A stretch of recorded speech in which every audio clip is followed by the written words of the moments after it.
Kryeministri Edi Rama ka marrë pjesë në aktivitetin Smart City Albania, pasi do të nisi zbatimi i projektit për instalimin e një sistemi sigurie përmes kamerave inteligjente.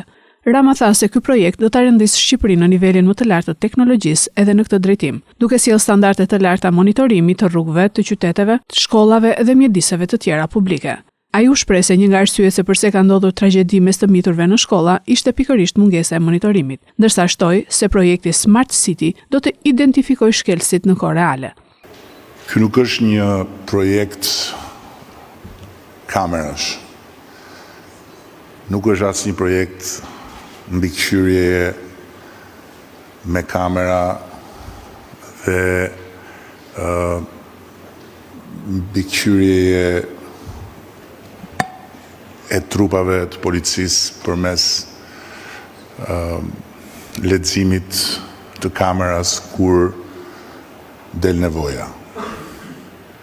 Ky është një projekt që në sekondën kur fillon dhe vihet në jetë rrit në mënyrë eksponenciale kapacitetin policor në kohë reale.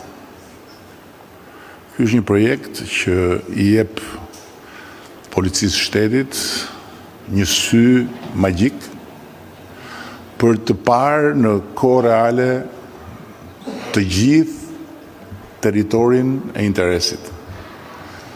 Tragjeditë që kemi pasur me shkollat janë të lidhura me shumë arsye, por patjetër që lidhen edhe me faktin që mospasja e pamjeve të qarta përpara e vështirëson pastaj jashtëzakonisht shumë punën e tuzëve dhe punën e policisë. Kryeministri në përfundim firmosi marrëveshjen për Smart City Albania.